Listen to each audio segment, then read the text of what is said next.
Oke, kita masuk ke bagian kedua, yaitu pembelajaran kokurikuler. Ya, tentunya dalam kegiatan kokurikuler itu perlu memuat kerangka pembelajaran. Nah, kerangka pembelajarannya itu apa aja? Yang pertama adalah praktik pedagogis, yang kedua kementerian pembelajaran, yang ketiga lingkungan pembelajaran, yang keempat pemanfaatan digital. Nah, yang pertama nih, praktik pedagogis. Apa sih praktik pedagogis? Nah, dalam pengertiannya, praktek pedagogis adalah strategi mengajar yang dipilih guru untuk mencapai tujuan pembelajaran dalam mencapai dimensi profil lulusan. Jadi lebih ke strategis ya.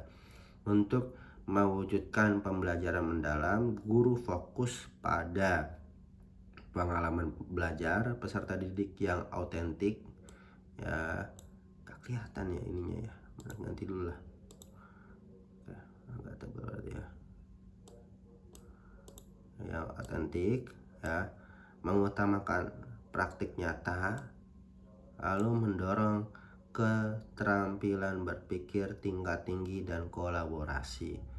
Nah, lalu selanjutnya adalah kementerian pembelajaran. Kementerian pembelajaran membentuk hubungan yang dinamis antar guru, peserta didik, orang tua, komunitas, mitra profesional. Nah, jadi udah kemitraan pembelajaran itu orang tua juga termasuk dalam pembahasan ini. Pendekatan ini memindahkan kontrol pembelajaran dari guru saja menjadi kolaborasi bersama. Jadi belajar itu bukan hanya sebatas di sekolah gitu. Jadi di rumah, di lingkungan itu bisa kita berkolaborasi gitu ya. Selanjutnya lingkungan pembelajaran. Lingkungan pembelajaran ini menekankan integrasi antar ruang fisik, ya, ruang virtual, dan budaya belajar untuk mendukung pembelajaran mendalam. Ruang fisik dan virtual dirancang fleksibel sehingga tempat yang mendorong kolaborasi. Sebagai tempat yang mendorong kolaborasi, fleksibel, refleksi, eksplorasi, dan berbagi ide sehingga dapat mengakomodasi berbagai gaya belajar peserta didik dengan optimal. Selanjutnya adalah pemanfaatan digital. Pemanfaatan teknologi digital untuk memegang peran penting.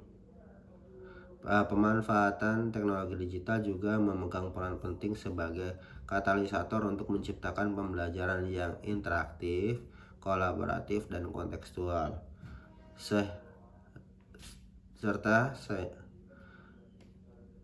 Astagfirullahaladzim.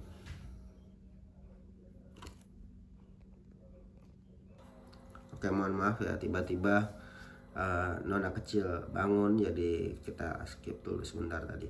Oke, kita balik lagi ke pemanfaatan digital. Pemanfaatan teknologi digital juga memegang peran penting sebagai katalisator menciptakan pembelajaran yang lebih interaktif, ya, kolaboratif, dan kontekstual, ya, sehingga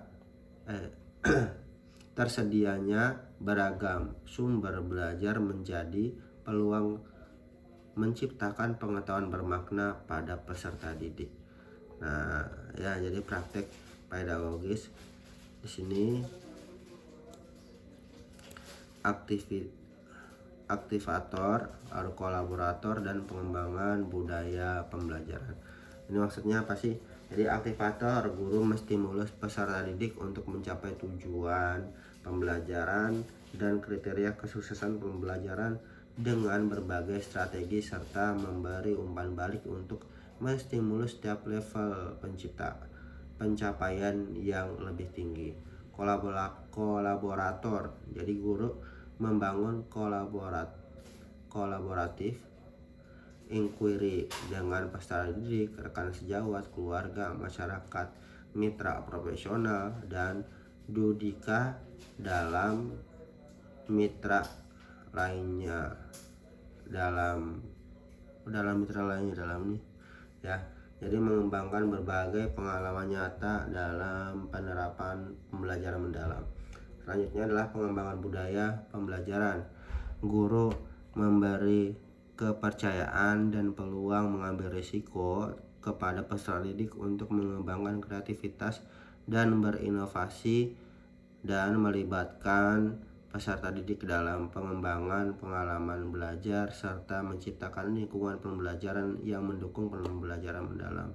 Praktik pedagogis dalam kokurikuler dapat dilakukan melalui pembelajaran aktif seperti model pembelajaran berbasis penyelidikan, inquiry, pembelajaran berbasis proyek, project based learning, ya, pembelajaran berbasis masalah, dan eksplorasi yang memungkinkan murid mengkonstruksi pengetahuan dan membangun makna secara mandiri maupun kolaboratif. Nah, ini prakteknya ya, bagaimana cara membuat kegiatan kokurikuler, apa saja yang diperlukan ya. Aktivitas praktikal, aktivitas keagamaan, ini referensi kegiatan yang bisa digunakan ya. Lalu kunjungan atau pemanfaatan fasilitas umum, penelitian, pengumpulan penyajian data, aktivitas berbasis riset dan studi literatur, aktivitas advokasi, pelibatan narasumber. Nah, kemitraan pembelajaran pada pelaksanaan kokurikuler diperlukan kemitraan dengan berbagai pihak. Kemitraan dalam hal ini bisa ditujukan dari catur pusat pendidikan, yaitu satuan pendidikan, keluarga, masyarakat, dan media. Ya, jadi ada 4 nih. Catur pusat pendidikan, satuan pendidikan, keluarga, masyarakat, media. Ya. Nah, ini poin-poinnya, peran-perannya ya. Peran pembelajaran: kepala satuan pendidikan memimpin merencanakan kegiatan kokurikuler sesuai dengan kebutuhan murid, menjaga ekosistem pendidikan yang kondusif untuk mendukung pelaksanaan kegiatan kokurikuler. Lalu selanjutnya, meningkatkan kapasitas sumber daya manusia pendukung pelaksanaan kegiatan kokurikuler. Nah, ini masih satuan pendidikan. Pendidik menjadi koordinator dan fasilitator kokurikuler. Selanjutnya, membersamai murid agar menjadi pembelajar aktif, kolaboratif, dan mengembangkan budaya belajar dalam kegiatan kokurikuler. Selanjutnya ada tenaga kependidikan. Perannya apa? Menyediakan sarana dan prasarana pendukung. Selanjutnya, warga satuan pendidikan lainnya sebagai mitra dan ikut menjaga ekosistem yang kondusif. Jadi kan kalau di sekolah bukan hanya ada guru ya, ada kepala sekolah, ada tenaga pendidikan, ada yang di kantin. Nah, itu masih masuk satuan pendidikan. Selanjutnya keluarga. Ini keluarga banyak poinnya nih. Orang tua atau wali memberi teladan di rumah dan mitra bagi satuan pendidikan. Ya, paling utama tuh teladan. Selanjutnya, membimbing anak untuk menanamkan nilai-nilai dasar kebaikan. Yang ketiga, membangun ekosistem atau lingkungan yang mendukung meningkatkan kompetensi dan penguatan karakter anak di rumah. Yang keempat, menciptakan lingkungan kondusif untuk mempraktikkan nilai-nilai kebaikan. Yang keenam, memantau tumbuh kembang anak. Yang terakhir, meningkatkan kompetensi dan menguatkan karakter murid sebagai mitra utama satuan pendidikan. Jadi dalam konsep catur pusat pendidikan ini ya, keluarga itu punya peran yang sangat besar gitu ya. Jadi bukan sekolah sendiri nih kerja sendiri, tapi keluarga ikutan terlibat. Jadi yang ibu bapak yang masih sibuk sama pekerjaannya, boleh kita ya itu kan memang adalah kewajiban ya untuk mencari rezeki, tapi jangan lupakan juga perkembangan anaknya gitu. Jadi jangan hanya memberikan fasilitas, tapi kasih sayang kepada anak itu lebih penting. Memberikan perhatian kepada anak itu juga penting ya, menanyakan kabar, WA, telepon, dan sebagainya. Oke, lanjut. Anggota keluarga lainnya mendukung orang tua atau wali dalam penanaman penilaian, membangun terhadap kompetensi dan karakter nilai positif keluarga. Ini maksudnya anggota keluarga lain misalnya apa sih? Misalnya di rumah itu ada paman, ada nenek, ada sepupu sebagainya. Nah, ini harus ada komunikasinya. Jangan sampai orang tua ada nyontoin baik ya, tidak merokok di rumah sebagainya, pamannya datang ngerokok gitu. Nah, anaknya yang lihat, wah ternyata boleh tuh ngerokok. Nah, kayak gitu ya. Selanjutnya, mendukung secara sosial emosional dan menumbuh kembangkan cinta kasih, kerjasama, dan toleransi di dalam keluarga, menciptakan serta menjaga ekosistem yang kondusif. Nah, selanjutnya ini masyarakat. Peran masyarakat dalam hal ini komunitas memberi akses, aktualisasi, dan tempat untuk praktik di lapangan seperti kantor desa, balai desa, dan sebagainya. Nah, oleh sini Pak RT, Pak RW ya, mohon izin, menjadi teladan dan contoh nyata praktik-praktik baik penguatan karakter ya, sebagai mitra sosialisasi dan advokasi, dan ikut menjaga ekosistem yang kondusif. Selanjutnya, mendukung kegiatan sosial murid seperti kerja bakti ya, terus bakti sosial dan sebagainya. Nah, ini ada juga dunia usaha, dunia industri, DUDI,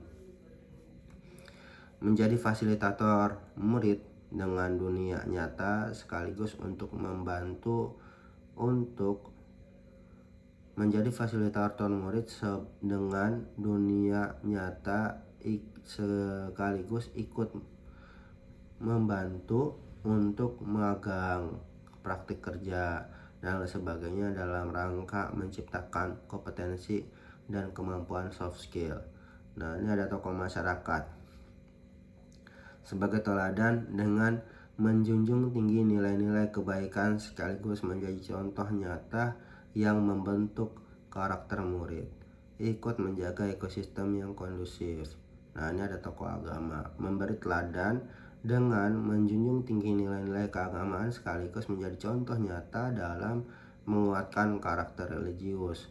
Nah, selanjutnya membudayakan karakter toleransi.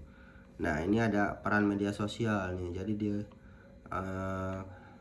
Kominfo nih ya, apa ya, Kominfo ya sekarang ya. Nah, ini ada beberapa nih saran sebagai alat dan mitra untuk menyampaikan nilai, narasi, dan inspirasi, peningkatan kompetensi dan penguatan karakter, kegiatan kokurikuler yang menjangkau secara luas dan berkelanjutan.